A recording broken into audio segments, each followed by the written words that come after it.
Hello friends, this is the fifth video of chapter Motion, 9th standard CBSE. In last lecture we have seen distance time graph in detail. In this video we are going to see velocity time graph. So friends, please pay attention. As you can see over here, मैंने पहले ही graphs draw करके रखे थे. Last time हमने distance time graph जो निकाले थे और उनमें हमने ऑब्जेक्ट की मोशन डिस्क्राइब की थी, राइट? सो उन्हीं ग्राफ्स के अंदर सिर्फ मैंने चेंज किया है, डिस्टेंस की जगह लिख दिया है वेलोसिटी, बिकॉज डिस्टेंस की तरह वेलोसिटी भी एक डिपेंडेंट वेरिएबल है and time is always independent variable. Okay, now let us see about this thing. Before we could go to the velocity time graph, हमें ये समझना जरूरी है कि डिस्टेंस टाइम ग्राफ हमें क्या क्या बताता है और उसके बाद हम आएंगे वेलोसिटी टाइम ग्राफ क्या क्या बताता है. ठीक है, सो फ्रेंड्स यहाँ पे आप ध्यान से देखिए, मैं एक सेक्शन बना देता हूँ.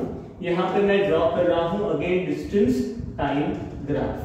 डिस्टेंस टाइम ग्राफ हमें क्या क्या बता सकता है? सपोज ये मैंने यूनिफॉर्म मोशन का एक ग्राफ ड्रॉ किया है, तो इस ग्राफ के अंदर अगर आपके पास वैल्यू होती तो आप क्या क्या देख सकते हो?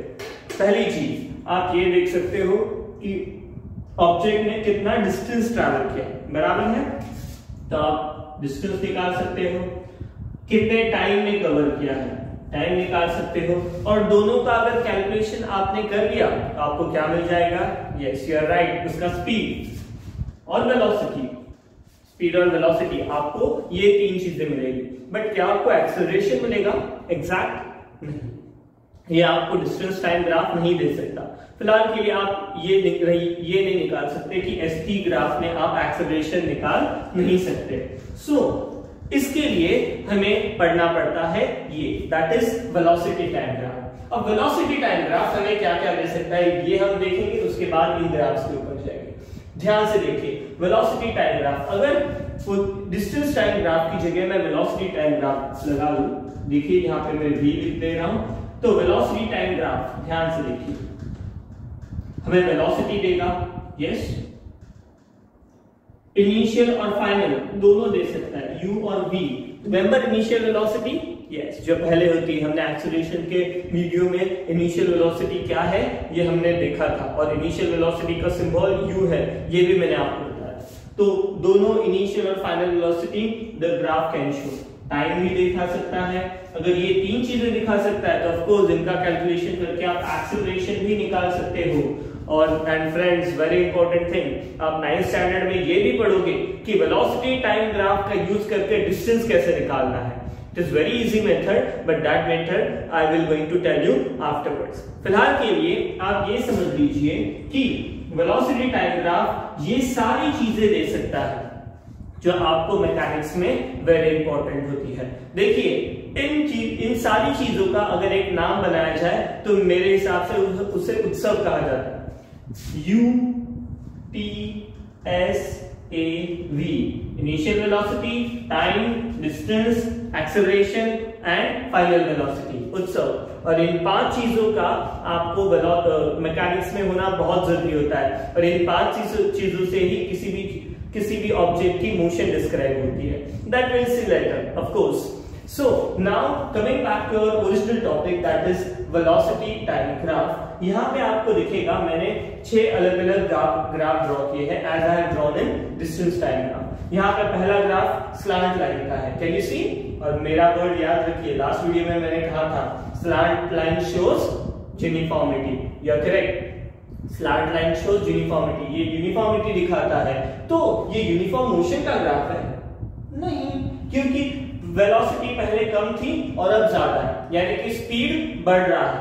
और स्पीड बढ़ रहा है तो ऑब्जेक्ट कांस्टेंट चल रही है? नहीं, वो तो एक्सेलरेटेड है ना. यस, एक्सेलरेटेड, इसका मतलब ही यही है. ये है पॉजिटिव एक्सेलरेशन का ग्राफ, जहां पे स्पीड बढ़ रही है, इनिशियल कम है, फाइनल ज्यादा है. इसका मतलब है this is the graph of positive acceleration. Okay, uniformly increasing acceleration, uniformly increasing acceleration. Note it down now only. Graph, भले ही वीडियो को पॉज कर लीजिए, ग्राफ ड्रॉ कर लीजिए, इसके बाद इसके नाम आप लिख सकते हैं. देखिए पहला ग्राफ है यूनिफॉर्मली इंक्रीजिंग एक्सेलरेशन का।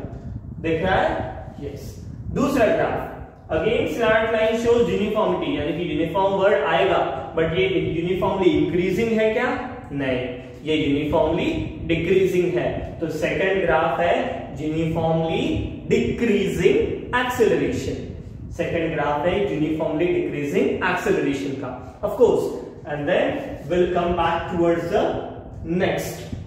This is curve line, this is a curve line. तो कर्व लाइन यूनिफॉर्म मोशन सिखाती है? नहीं, curve line is non uniform. So motion में एक्चुअली ये वेलोसिटी है, तो यहाँ पे नॉन यूनिफॉर्मली इंक्रीजिंग एक्सेलरेशन, ये ग्राफ है नॉन यूनिफॉर्मली इंक्रीजिंग एक्सेलरेशन का। ओके, देखिए कर्व लाइन है, तो स्पीड बढ़ तो रहा है बट यूनिफॉर्मली नहीं, नॉन यूनिफॉर्मली, एकदम से यहाँ पे पिकअप कर ले रहा है। ठीक है, this fourth graph, this is of non uniformly decreasing motion का ग्राफ। ठीक है, non uniformly decreasing motion, sorry non uniformly decreasing acceleration, it's not motion, because अगर मोशन ये वर्ड आ जाता है, जैसे मेरी गलती से भी मुझसे निकल गया, that should be only of distance time graph. ठीक है, वेलोसिटी टाइम ग्राफ में आप हमेशा एक्सेलरेशन इस वर्ड का ही यूज करना चाहिए। So non uniformly decreasing acceleration, here object is at rest, no no no no, देखिए वेलोसिटी है, सपोज यहाँ पे 1 होता और यहाँ पे 2 होता, कंसिडर कीजिए यहाँ पे 1 होता और यहाँ पे 2 होता, तो वेलोसिटी आप किस में काउंट करते हो? मीटर पर सेकंड में, ऑफ कोर्स। तो मीटर पर सेकंड के हिसाब से अगर ये 2 मीटर पर सेकंड यहाँ पे उसकी वेलोसिटी चल रही है, कितनी है? 2 मीटर पर सेकंड, तो वो बढ़ रही है? नहीं। कम हो रही है? नहीं। वेलोसिटी तो है ना, यानी कि ऑब्जेक्ट मूव हो रही है। तो ये ग्राफ किस चीज का हुआ? वेलोसिटी बढ़ भी नहीं रही, कम भी नहीं हो रही। ठीक है, टाइम बढ़ रहा है, तो एक्सेलरेशन कितना होगा? अगर स्पीड या वेलोसिटी बढ़ नहीं रही है तो एक्सेलरेशन कैसा होता है? Yes, you are right, this is the zero acceleration graph, zero acceleration graph. ठीक है, और ये as we know time is independent variable, graph is not possible. क्यों? बिकॉज टाइम कभी रुकता नहीं है। Okay friends, so this is regarding velocity time graph. Okay, तो वेलोसिटी टाइम ग्राफ में अब तक हमने velocity, final velocity, initial velocity, time और एक्सेलरेशन, इन चीजों को देखा। अब हम देखेंगे कि वेलोसिटी टाइम ग्राफ में डिस्टेंस कैसे फाइंड आउट करते हैं। एक चीज ध्यान से सुनिएगा फ्रेंड्स, वेलोसिटी टाइम ग्राफ में अगर आपको डिस्टेंस फाइंड आउट करना है तो आपको फाइंड आउट करना पड़ता है area under graph. Area under graph find out करने के लिए आपको कुछ मेथड्स यूज करनी पड़ती है।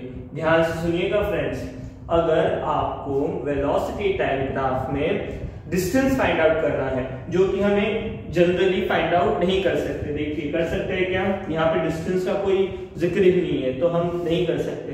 तो एक पर्टिकुलर मेथड से, यानी कि by using area under graph, आप ये पर्टिकुलर डिस्टेंस फाइंड आउट कर सकते हैं इन वेलोसिटी टाइम। ध्यान से देखिएगा, I am drawing a graph of velocity and time.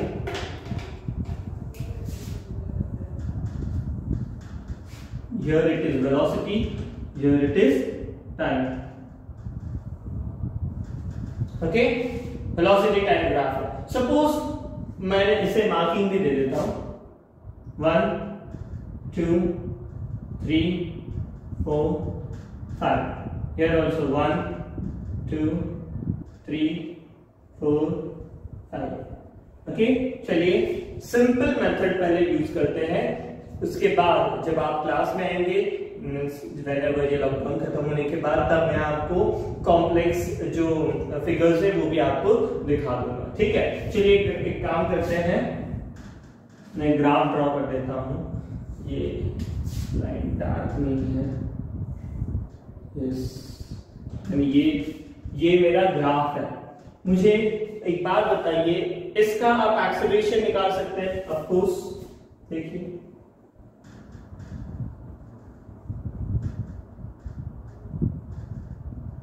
ध्यान से देखिए, इसकी इनिशियल वेलोसिटी है 2 मीटर पर सेकंड, फाइनल वेलोसिटी है 5 मीटर पर सेकंड और ये कवर करने के लिए लगे 4 सेकंड। तो ऑफ कोर्स आप acceleration v minus u upon t से आराम से निकाल सकते हो। बट डिस्टेंस कैसे निकालें? यस, डिस्टेंस निकालने के लिए एक वेरी इजी मेथड होती है। You need to find area under graph. आपका ग्राफ कौन सा है फ्रेंड्स? ये पूरा? नहीं, this is not your graph.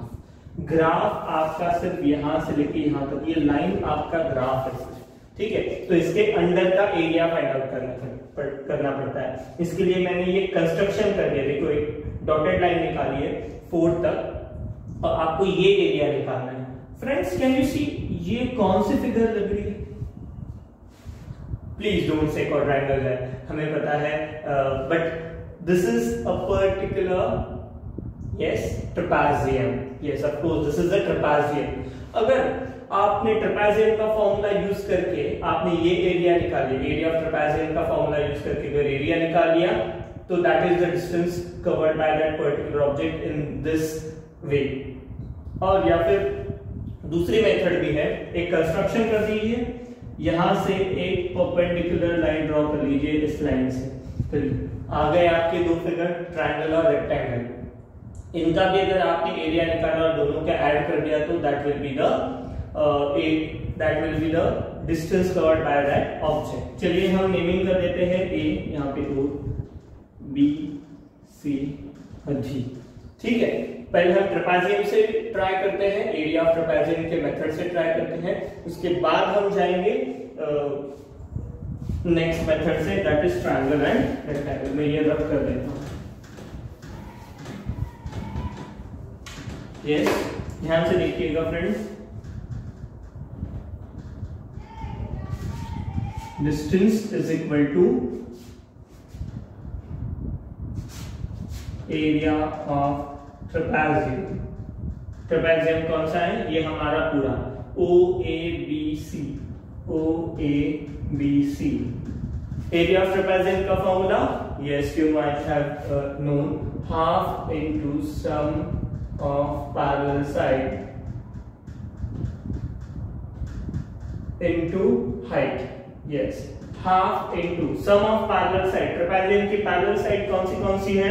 Yes, you are correct, ये और ये दोनों parallel sides है। जो parallel side होती है वो height नहीं होती, ये height है उसकी। अगर मैं ट्रेपेजियम को ऐसा रखूं तो ये OC उसकी height बन जाएगी और ये उसकी पैरेलल साइड। तो हम लिख लेते हैं सम ऑफ पैरेलल साइड कौन सी है? OA plus BC, yes, into height OC। ये ध्यान से देखिएगा फ्रेंड्स, हाफ इनटू OA कितना है? 2 और BC पूरा 5 है, प्लस 5 इंटू OC कितना है? 4। यहाँ पे 2 1 जा 2, 2 2 जा 4, so 5 plus 2 that is 7 into 2, so 14। Distance कितना आया? 14 मीटर। सो इस ऑब्जेक्ट ने कितना डिस्टेंस ट्रैवल किया है? 14 मीटर। ये आपको बहुत ध्यान से देखना चाहिए। चलिए मेथड नंबर 2 यूज करते हैं by using triangle and rectangle. दोनों मेथड आप यूज कर सकते हो, कंस्ट्रक्शन करना पड़ेगा सिर्फ। Distance is equal to area of triangle, कौन सा है? ADB plus area of rectangle OABC। Triangle है half into base into height, plus rectangle है OABC क्या है? OABC that is length into breadth. इस ट्रायंगल का बेस कितना है? देखिए AD है ना, तो 4, half into 4।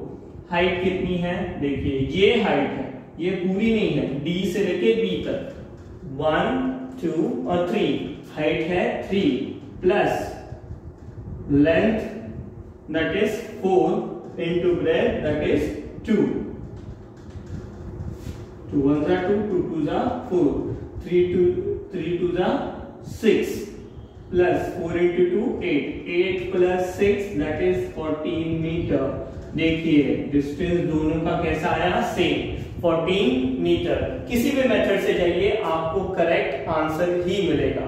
So here we have seen that we can find it out distance in velocity time graph by just finding out area under graph. Okay, so velocity time graph में हमें क्या क्या मिल सकता है, velocity मिल सकती है, initial velocity मिल सकती है, टाइम तो होता ही है, कैलकुलेशन करके आप एक्सेलरेशन निकाल सकते हो, yes, v minus u upon t से, और distance by finding area under graph. यानी कि ये पांचों की पांचों चीजें जो हमें मैकेनिक्स में चाहिए, दैट इज आल्सो UTSAV, ये आपको मिलेगी वेलोसिटी टाइम ग्राफ में।